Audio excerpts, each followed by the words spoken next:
Exodus chapter 1. When Jacob went to Egypt, his son Joseph was already there. So Jacob took his 11 other sons and their families. They were Reuben, Simeon, Levi, Judah, Issachar, Zebulun, Benjamin, Dan, Naphtali, Gad, and Asher. Altogether, Jacob had 70 children, grandchildren, and great-grandchildren who went with him. After Joseph, his brothers, and everyone else in that generation had died, the people of Israel became so numerous that the whole region of Goshen was full of them. Many years later, a new king came to power. He did not know that what Joseph had done for Egypt, and he told the Egyptians, "There are too many of those Israelites in our country, and they are becoming more powerful than we are. If we don't outsmart them, their families will keep growing larger, and if our country goes to war, they could easily fight on the side of our enemies and escape from Egypt." The Egyptians put slave bosses in charge of the people of Israel and tried to wear them down with the hard work.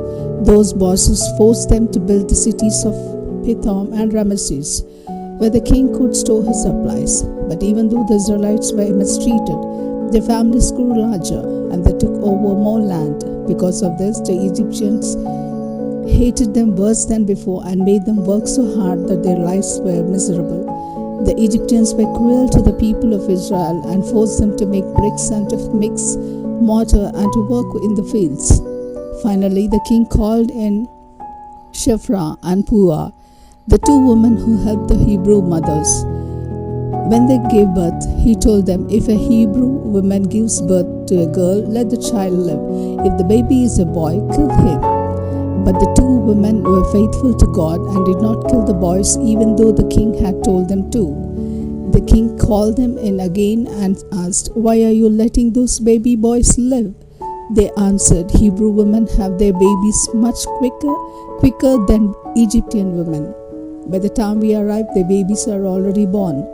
God was good to two women because they truly respected him, and he blessed them with children of their own. The Hebrews kept increasing until finally the kings gave a command to everyone in the nation: "As soon as a Hebrew boy is born, throw him into the Nile River, but you can let the girls live." Exodus chapter 2. A man from the Levi tribe married a woman from the same tribe, and she later had a baby boy. He was a beautiful child, and she kept him inside for 3 months. But when she could no longer keep him hidden, she made a basket out of reeds and covered it with tar. She put him in the basket and placed it in the tall grass along the edge of the Nile River. The baby's older sister stood off at a distance to see what would happen to him. About that time, one of the king's daughters came down to take a bath in the river. While her servant women walked along the river bank, she saw the basket in the tall grass and sent one of the young women to pull it out of the water. When the king's daughter opened the basket, she saw the baby and felt sorry for him because he was crying. She said, "This must be one of the Hebrew babies." At once the baby's older sister came up and asked, "Do you want me to get a Hebrew woman to take care of the baby for you?" "Yes," the king's daughter answered. So the girl brought the baby's mother, and the king's daughter told her, "Take care of this child, and I will pay you." The baby's mother carried him home and took care of him. And when he was old enough, she took him to the king's daughter, who adopted him. She named him Moses, because she said, "I pulled him out of the water." After Moses had grown up, he went out to where his own people were hard at work, and he saw an Egyptian beating one of them. Moses looked around to see if anyone was watching. Then he killed the Egyptians and hid his body in the sand. When Moses went out the next day, he saw 2 Hebrews fighting. So he went to the man who had started the fight and asked, "Why are you beating up one of your own people?" The man answered, "Who put you in charge of us and made you our judge? Are you planning to kill me just as you killed the Egyptians?" This frightened Moses because he was sure that people must have found out what had happened. When the king heard what Moses had done, the king wanted to kill him. But Moses escaped and went to the land of Midian. One day, Moses was sitting there by a well when the 7 daughters of the Jethro, the priest of Midian, came up the water of their father's sheep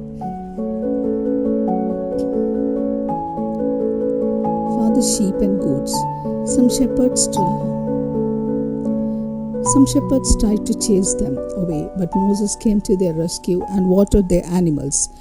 When Jethro's daughter returned home, their father asked, "Why have you come back so early today?" They answered, "An Egyptian rescued us from the shepherd, and even watered our sheep and goats." "Where is he?" Jethro asked.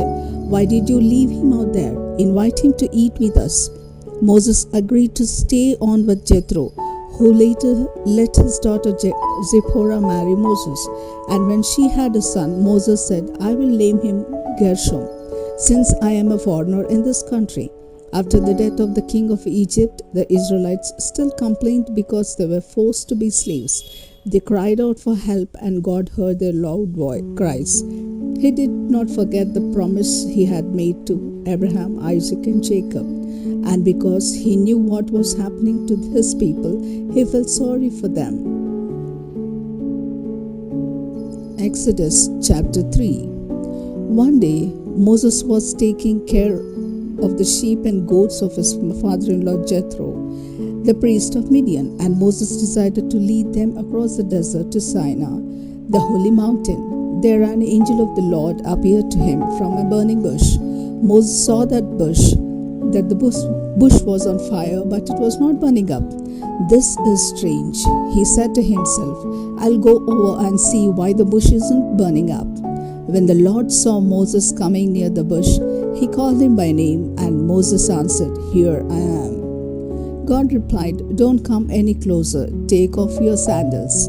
The ground where you are standing is holy. I'm the God who was worshipped by your ancestors Abraham, Isaac, and Jacob." Moses was afraid to look at God, and so he hid his face. The Lord said, "I have seen how my people are suffering as slaves in Egypt, and I have heard them beg for my help because of the way they were being mistreated. I feel sorry for them and have come down to rescue them from the Egyptians. I was bring my people out of Egypt into a country where there is good land, rich with milk and honey. I will give them the land where the Canaanites, Hittites, Amorites, Perizzites, Hivites, and Jebusites now live. My people have begged for my help, and I have seen how cruel the Egyptians are to them. Now go to the king. I am sending you to lead my people out of his country." But Moses said, "Who am I to go to the king and lead your people out of Egypt?" God replied, "I will be with you, and you will know that I am the one who sent you when you worship me on this mountain after you have led my people out of Egypt." Moses answered, "I will tell the people of Israel that the God their ancestors worshipped has sent me to them. But what should I say if they ask me your name?" God said to Moses, "I am the eternal God.